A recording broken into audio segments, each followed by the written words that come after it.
Don't be alone tonight. You're in danger, my king. The words left my mouth before my brain could stop them, my fingers pressing the blood-stained note into his palm. 30 seconds. That's all I had before his Luna, the woman who just ordered his assassination, walked through those doors and realized her lowly Omega servant had just destroyed 3 years of perfect treason.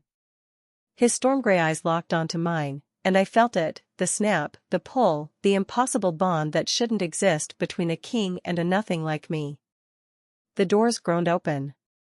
Jasmine perfume flooded the throne room, her signature scent, beautiful and poisonous.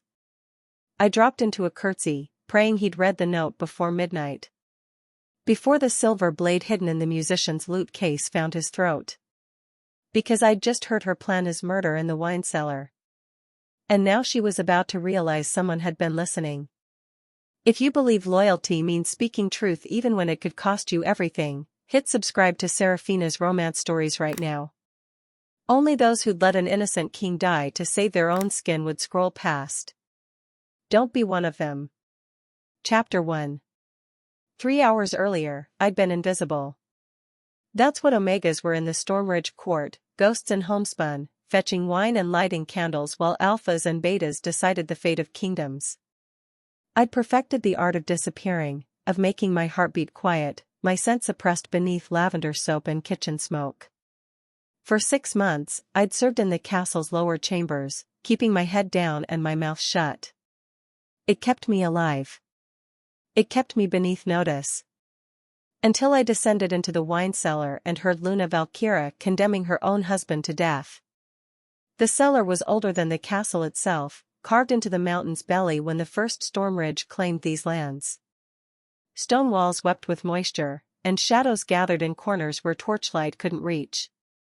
I'd come down for a bottle of Blood Moon Red, the king's preference during winter councils, navigating the narrow aisles between ancient casks and dusty racks. That's when I heard her voice, low and sharp as a dagger scraping stone. She was speaking the old tongue, the language of wolves that most Omegas weren't supposed to understand. But my mother had been a pack scholar before the fever took her, and she'd taught me in secret, making me memorize conjugations and curses while other Omega children learned only submission. The Nightshade blade arrives tonight. Valkyria's voice echoed from somewhere deeper in the cellar. Forged in silver and dipped in wolfsbane. One cut, and even the Stormridge healing won't save him. I froze between a rack of thornwood white and barrels stamped with the king's seal. My wolf, small and weak as Omega wolves were, whimpered in my chest. I should have announced myself, cleared my throat, done anything except press myself against the cold stone and listen. You're certain Kale suspects nothing? A male voice, unfamiliar, with an accent from the southern reaches. The bond between Alpha and Luna should alert him to your betrayal. Valkyria's laugh was winter itself, beautiful and deadly. The bond is a leash, not a warning bell. I played the devoted Luna for 3 years, bearing his mark, warming his bed, smiling through endless councils where he ignores every suggestion I make. He thinks I'm content to be decorative. He has no idea I've been meeting with your father since before the wedding. My breath caught. Valkyria's family, House Iron Peak, had pushed for her marriage to Kale as a political alliance. The southern packs needed Stormridge protection, and Kale needed trade routes through Iron Peak territory. It had seemed like a practical match, powerful, but not a love bond. Everyone knew that. What everyone didn't know, apparently, was that Valkyria had been planning regicide from the beginning. Once he's dead, the council will turn to you for leadership, the male voice continued. A grieving Luna, tragic and beautiful. They'll beg you to choose a new king to steady the realm. And I'll choose your brother, as promised, Valkyria said. House Iron Peak and the southern reaches will finally control the throne. The Stormridges have ruled for too long, grown soft with their honor and mercy. It's time for wolves with sharper teeth. Footsteps approached my hiding spot. I pressed harder against the barrels, heart hammering so loud I was certain they'd hear it. Through a gap between casks, I caught a glimpse of her, tall and lethal in a gown of silver silk, her platinum hair braided with moonstones, beautiful in the way of winter storms. Beside her stood a man I didn't recognize, wearing the crimson and black of Iron Peak colors. "The assassin enters through the eastern servants' passage at midnight," the man said. "I've already bribed the guards. They'll look away when he passes." "And the blade?" "Hidden in the musician's lute case. He'll play during the king's evening meal, then slip into position. When Kale retires to his chambers alone, as he always does to review reports, the assassin will strike. A single cut across the throat. Fast, silent, permanent." They moved past my hiding spot, so close I could have reached out and touched Valkyra's gown. The jasmine perfume made my eyes water, or maybe that was fear. When their footsteps faded up the stairs, I remained frozen for a count of 100, then 200, making absolutely certain they were gone. My hand shook as I grabbed the nearest bottle, not the blood moon red, just whatever was closest. I had to get out, had to think, had to decide what to do with information that would get me killed just for possessing it. An Omega warning an Alpha King about his Luna's betrayal? It was madness.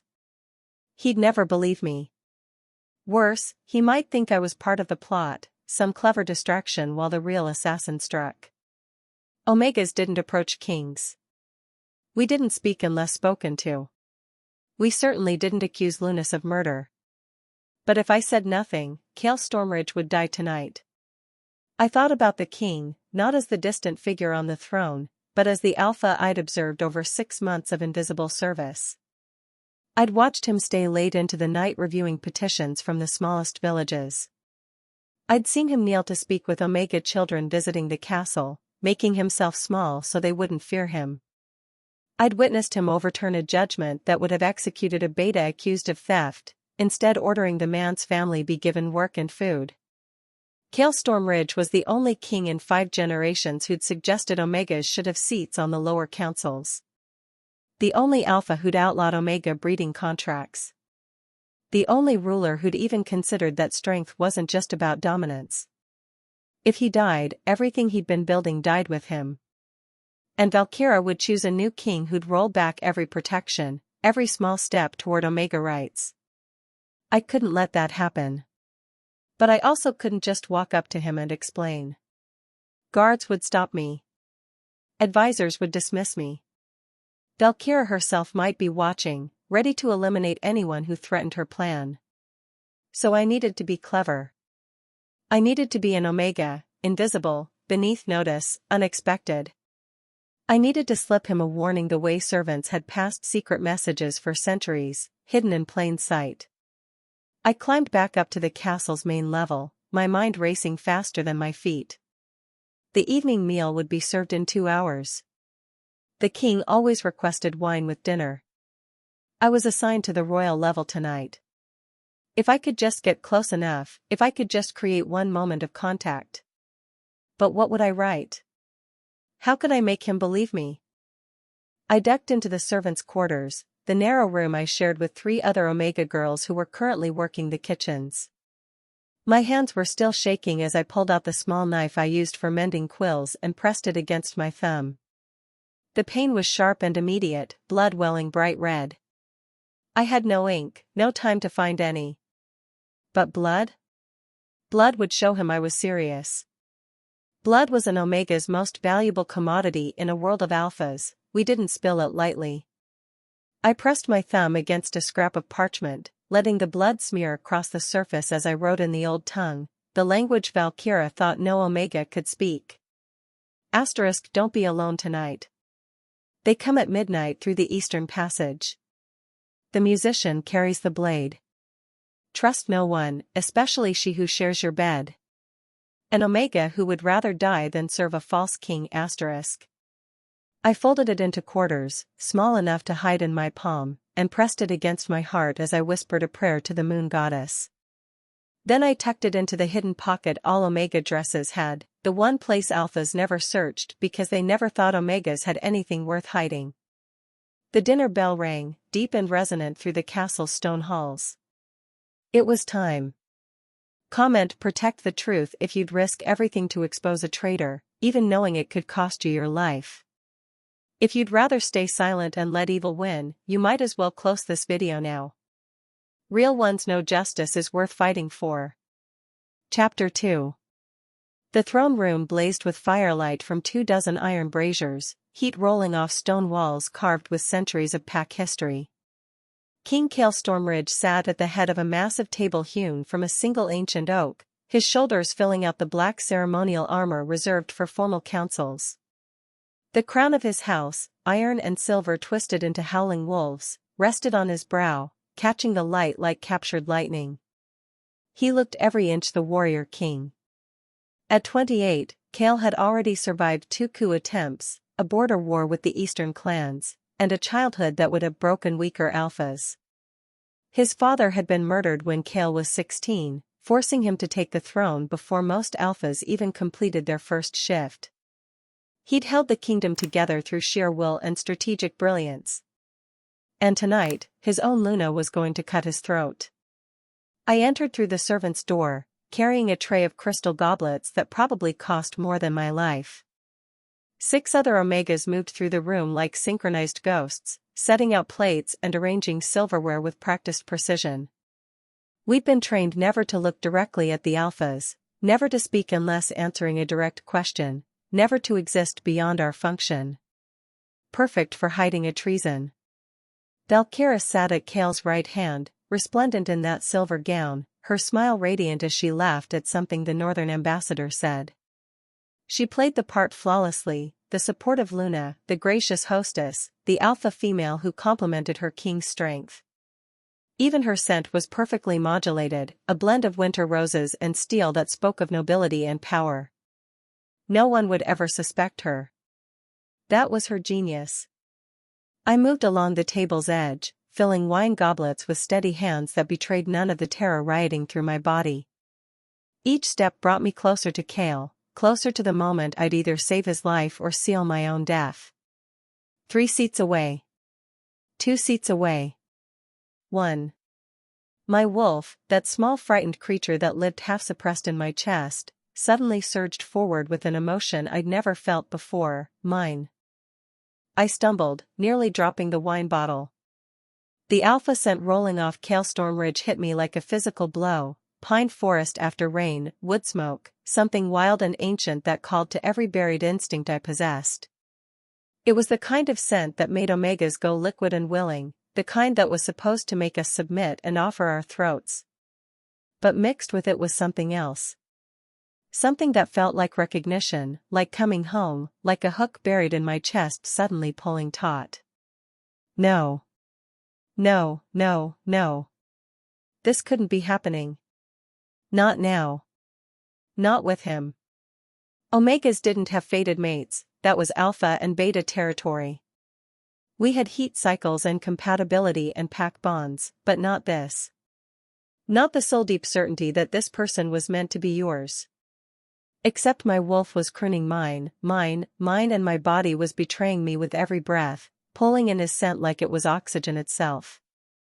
I forced myself to move, to pour wine into the goblet at Cale's right hand with trembling fingers. This was the moment. This was my only chance. Your wine, my king, I murmured, the traditional words every servant used. His hand was resting on the table, palm up in the casual way of someone accustomed to receiving things.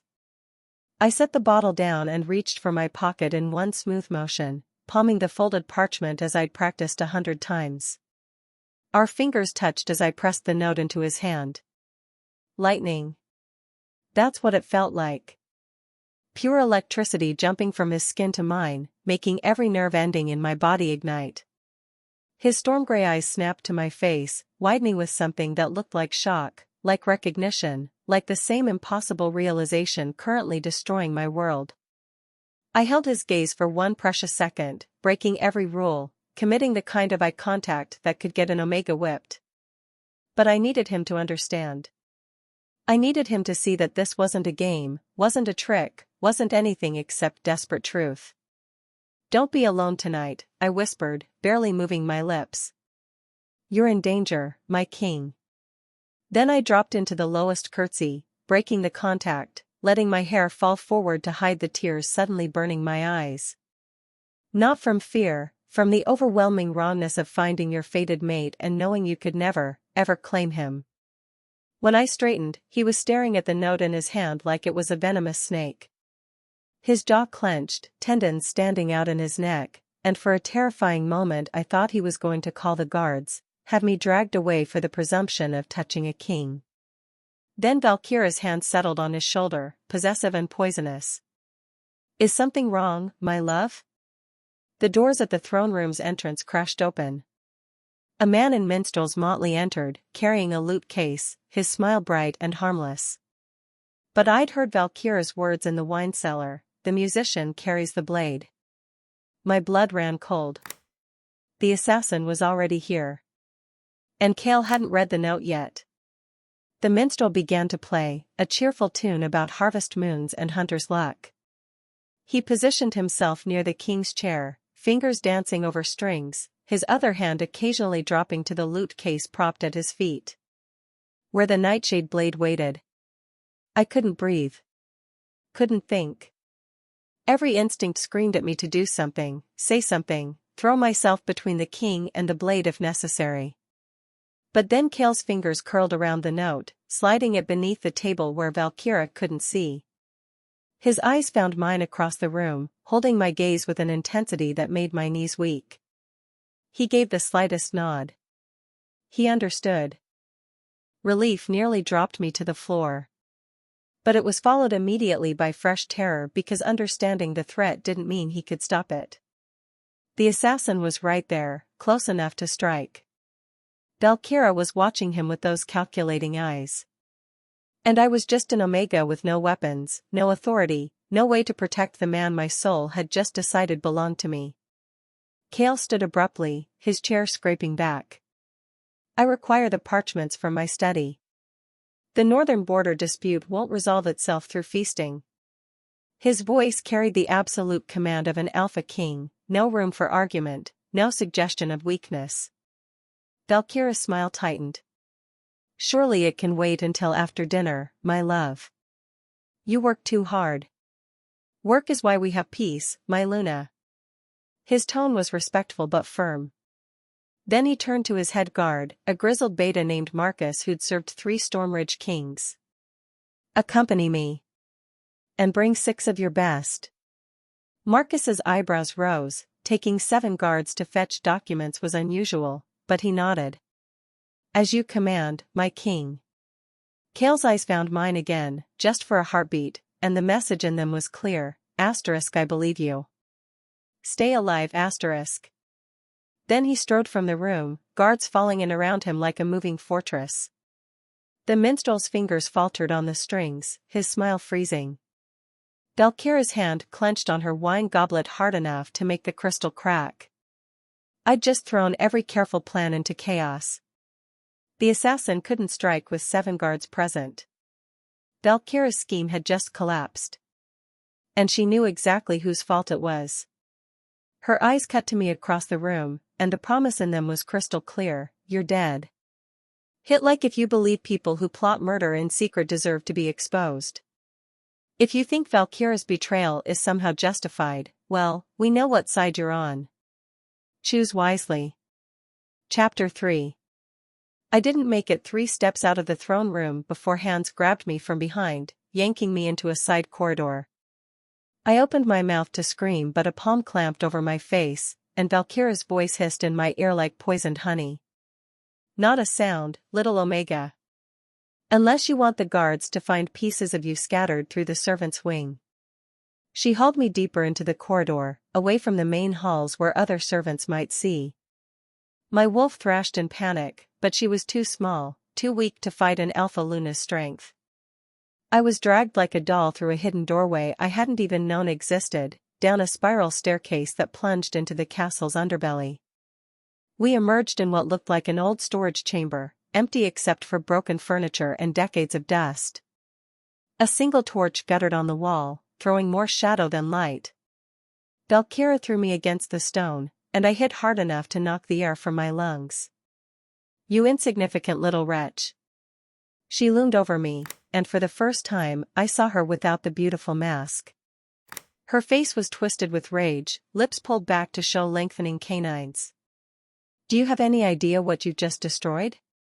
Years of planning, alliances carefully built, futures written in blood and gold, all of it ruined because one Omega couldn't mind her own business. I scrambled backward on the cold stone, but there was nowhere to go. The chamber had only one exit, and Valkyra blocked it. He was supposed to die tonight, she snarled, pacing now like a caged predator. Clean, quick, tragic. The kingdom would mourn, I would grieve beautifully, and the council would turn to me for stability. Instead, he's locked himself in his chambers with enough guards to fight off an army, and he knows about the Eastern Passage. How? She spun on me, moving faster than my eye could track, her hand fisting in my hair. How did you know? Pain exploded across my scalp as she yanked me to my feet. I bit back a scream, refusing to give her the satisfaction. I heard you, I gasped out. In the wine cellar. You weren't as alone as you thought. Her eyes widened, then narrowed to slits. You understand the old tongue. My mother taught me. Your mother was a fool, and she raised another one. Valkyra's smile was a predator's grin. Did you really think you'd save him? Did you think playing hero would change anything? You're an Omega. You're nothing. Even if Kale survives tonight, he'll never believe you over me. And I'll make certain you disappear so completely, no one will even remember your name. She was probably right. In any other circumstance, her word against mine would be laughable. But she hadn't counted on one thing. He already believes me, I said, meeting her fury with something close to defiance. Why do you think he took 7 guards? Why do you think he sealed himself in? I gave him the warning, and he trusted an Omega over his own Luna. What does that say about you? The slap came so fast I didn't see it. My head snapped to the side, cheek burning, and I tasted copper. When I looked back at her, Valkyra's face was a mask of calculated calm. It says he'll be grieving his poor, traitorous Omega servant by morning, she said softly. The one who tried to assassinate him herself. So tragic. So disturbing. And it will prove that his mercy toward Omegas is misplaced. The next king will remember that lesson. She was going to kill me and frame me for the assassination attempt. Elegant. Simple. It would discredit everything Kale had been trying to build for Omega rights while eliminating the witness to her treason. I should have felt despair. Terror. The crushing weight of inevitable death. Instead, I felt fury. 6 months of bowing, 6 months of invisibility, 6 months of making myself small and silent and acceptable, it all crystallized into one white-hot point of rage. I'd saved a king's life tonight. I'd been brave when it mattered. And this alpha bitch thought she could erase me like I was nothing? My wolf, that small frightened creature, suddenly wasn't small anymore. She surged forward with a snarl I'd never heard from my own throat, and for one glorious second, Valkyra's eyes widened in surprise. I drove my knee into her stomach with everything I had. She doubled over with a grunt, grip loosening just enough. I twisted free, stumbled toward the doorway, praying to every god who'd listen that I'd make it to the stairs. I didn't. Valkyra's shift was partial and terrifying, her face elongating, fur rippling across her skin, claws extending from nail beds. She caught me halfway to the door, throwing me against the wall hard enough that stars exploded across my vision. You can't even shift properly, can you? She mocked, her voice distorted by the partial transformation. Pathetic Omega. All that fire, and you can't even defend yourself. She was right. I couldn't full shift, most Omegas couldn't. Our wolves were too small, too weak, barely more than the suggestion of what we could have been if we'd been born beta or alpha. It was nature's cruel joke. But nature had also given me something else. Something Valkyra, in all her alpha arrogance, had forgotten about. Omega wolves might be weak, but we had one ability that sometimes, rarely, saved us: we could call for help through the pack bond. A distress signal that any alpha or beta in range could hear. It required touch with an alpha first, a thread of connection established. And I'd touched Kale Stormridge. I closed my eyes and screamed through the bond one didn't fully understand, throwing every ounce of terror and desperation toward that pine and wood smoke scent that still clung to my senses. I didn't know if it would work. I didn't know if a barely formed fated bond could carry a call across castle corridors. But I had no other option. Valkyra's claws drew back, prepared to open my throat. Then the door exploded inward, wood splintering like matchsticks. Kale Stormridge stood in the doorway, fully shifted, a massive black wolf with storm-gray eyes and rage radiating from every bristling hair. Behind him, 6 guards poured in with weapons drawn. "Marcus, take the Luna into custody," Kale commanded, his voice rough with the shift but absolutely clear. "She is charged with high treason, conspiracy to commit regicide, and attempted murder of a protected witness." Valkyra's partial shift reversed instantly, her face smoothing into beautiful disbelief. "Kale, what are you saying? This Omega attacked me. I was defending myself." I heard her confession. His eyes never left his Luna, burning with fury and something that looked like grief. Every word through the Omega bond. "You would have killed me, destroyed everything I'm building, all for Southern Gold and Iron Peak pride." The blood drained from Valkyra's face. "The Omega bond doesn't work like that. You can't possibly." "I can when she's my fated mate." Kale's words dropped into the chamber like stones into deep water. The bond snapped into place the moment she touched me. "I heard every threat, every plan you just spoke. You condemned yourself, my Luna. Fated mate." He'd said it out loud. Made it real. Valkyra's laugh was broken glass. "A fated bond with an Omega? That's impossible. Omegas don't have fated. And yet here we are." Kale's voice cut through her denial like a blade. "Marcus, take her. And find the Iron Peak conspirator she mentioned. I believe he's still somewhere in the castle." The guards moved forward. Valkyra fought, but even an Alpha Luna couldn't overcome 6 trained warriors. They bound her wrists with silver chains that made her scream, the metal burning against her skin. She looked at me as they dragged her toward the door, and her voice was pure venom. "You think you've won? You think claiming a fated bond will save you? The council will never accept an Omega queen. They'll tear you apart before they let you stand beside him."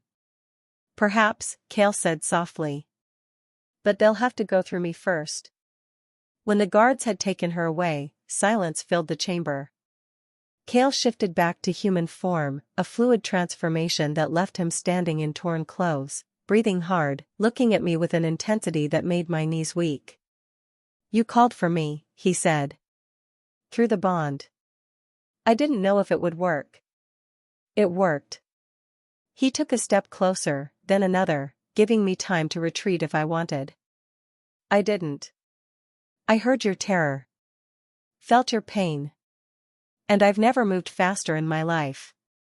Tears were spilling down my cheeks now, the adrenaline finally crashing. "She was going to kill you. I couldn't let that happen. I couldn't." "I know." His hand reached out, wiping tears away with surprising gentleness.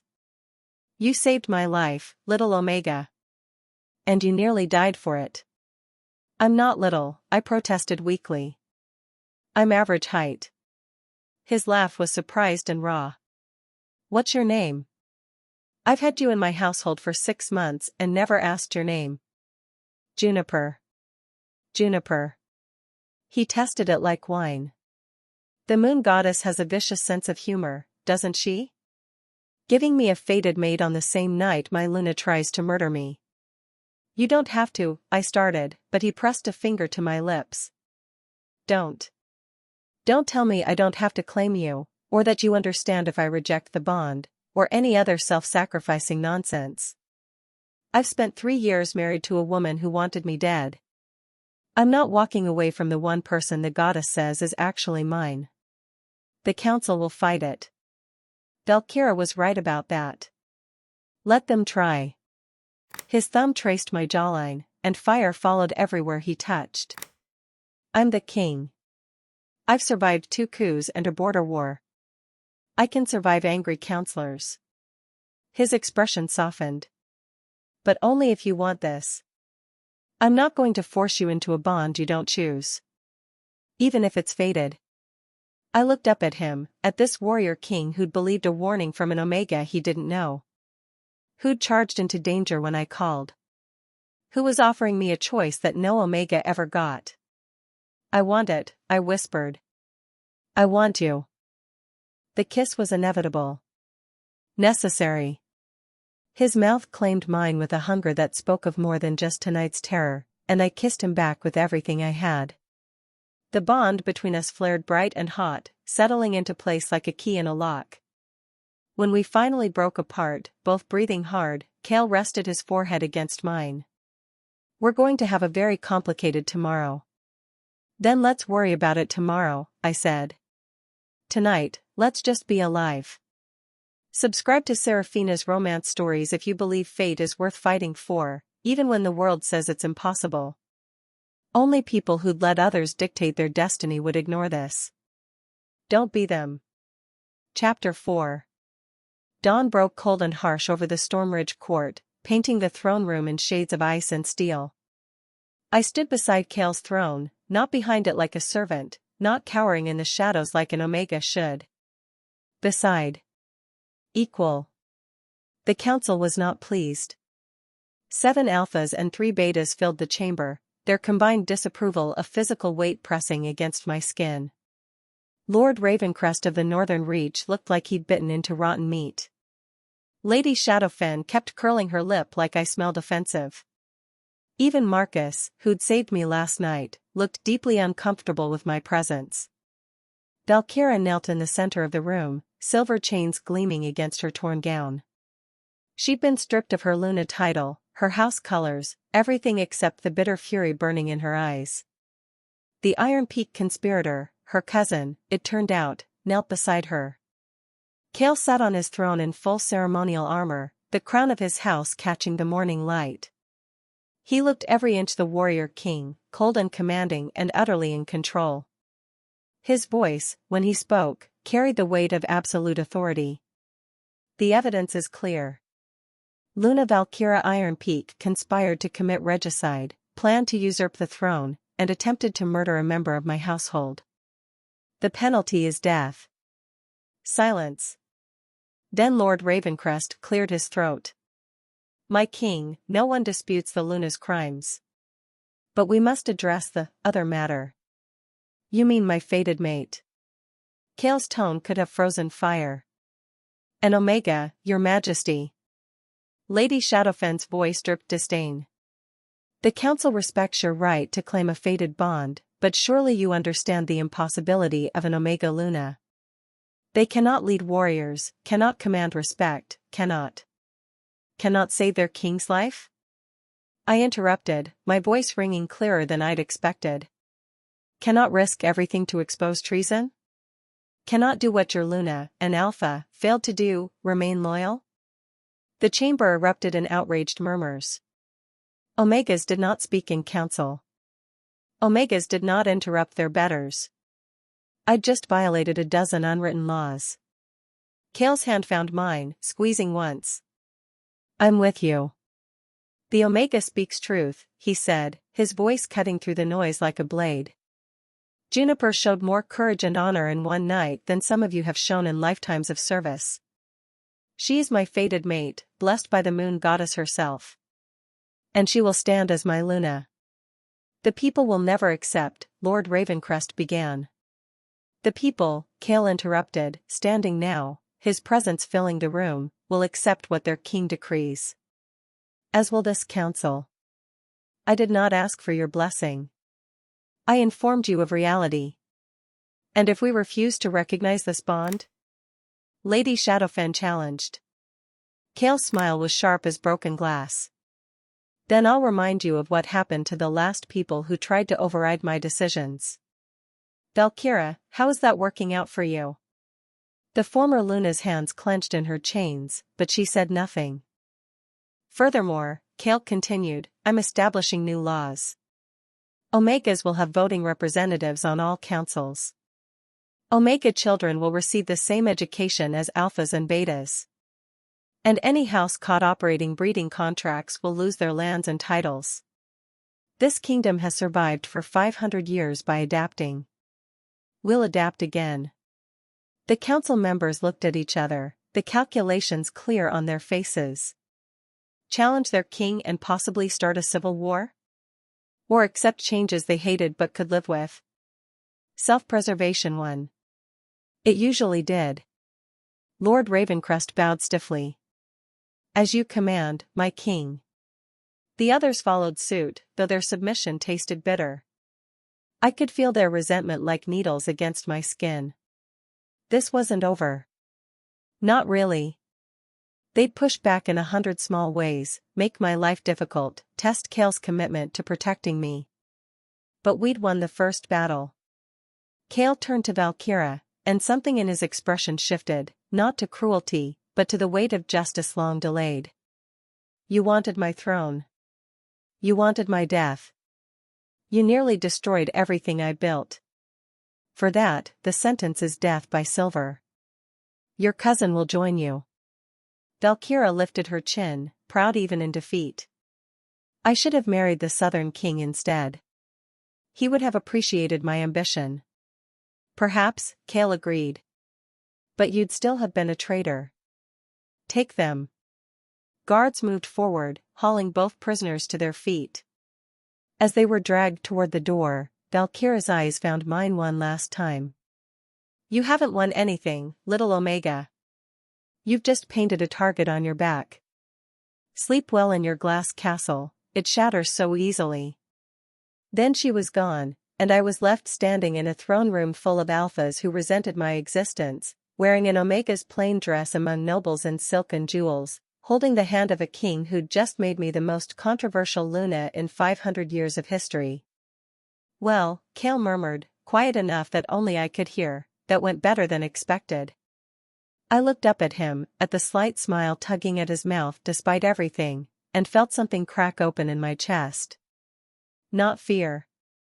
Not doubt. Hope. They hate me, I whispered back. They hated me too, when I first took the throne. I was too young, too idealistic, too willing to change things. They'll adapt. And if they don't? His hand tightened on mine, and the bond between us sang with certainty.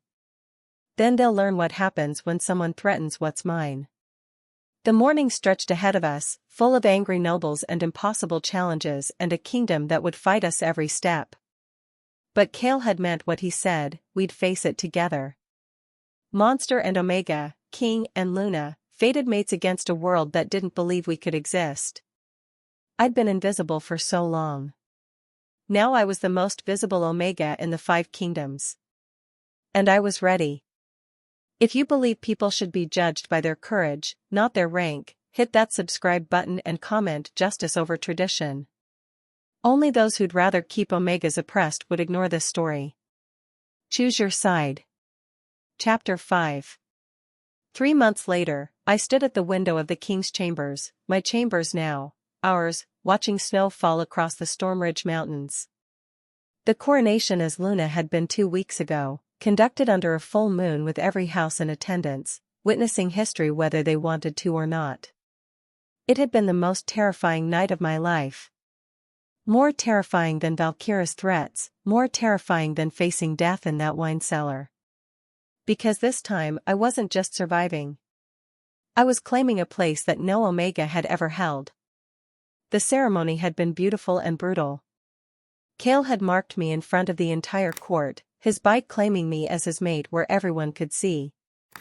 The bond had flared so bright I'd felt it in my bones, in my blood, in every cell that made me who I was. And then I'd marked him back. That had shocked them. Omegas didn't mark alphas. We received marks, accepted claims, but we didn't make them. But Kale had offered his throat, and I'd taken it, biting down until I tasted copper and felt our bond solidify into something unbreakable. The council had looked scandalized. The crowd had murmured. And Kale had smiled like I'd given him the world. Still can't believe it's real? His arms wrapped around me from behind, chin resting on top of my head. His scent, pine and wood smoke and home, washed over me like a blessing. Some days I expect to wake up back in the servants' quarters, I admitted. Discover this was all a dream brought on by too much wine. If it is, we're both dreaming. He turned me in his embrace, those storm-gray eyes warm with affection. Lord Ravencrest actually complimented your suggestion about the border treaties yesterday. I nearly fell off my throne. He's realized I'm not going anywhere. Adaptation through acceptance. Or exhaustion. I've noticed the nobles get less hostile when they're too tired to maintain the outrage. His expression sobered. Are you happy, Juniper? Truly? I thought about it. Really thought. The past 3 months had been brutal, learning court politics, navigating noble families who saw me as an upstart, enduring whispers and subtle insults and 100 small cruelties. I'd cried more than once, raged more than once, questioned whether I was strong enough for this role. But I'd also helped write new laws. I'd sat in on councils where my voice actually mattered. I'd watched Omega children visit the castle and see someone like them standing beside the king. I'd received letters from Omega mothers thanking me for giving their daughters hope. And I had Kale. This impossible, wonderful alpha who treated me like an equal, who listened to my ideas, who'd gone to war with his own council to keep me safe. I'm happy, I said, meaning it. Exhausted and occasionally terrified, but happy. He kissed me, slow and deep, and the bond between us hummed with contentment. When we finally broke apart, his forehead rested against mine, breath mingling in the space between us. I love you, he said quietly. In case I haven't mentioned it today. You mentioned it at breakfast. And again at lunch. And during the afternoon council meeting when you thought no one was listening. I'll mention it at dinner too. And before bed. And possibly in my sleep. His smile was pure mischief. You saved my life, Juniper. You gave me a real bond. You're helping me build a better kingdom. The least I can do is tell you I love you compulsively. The least you can do, I corrected, is help me finish this education reform proposal. We present it to the council tomorrow, and Lord Ravencrest will fight us on the funding. He groaned dramatically but moved toward the desk where papers waited.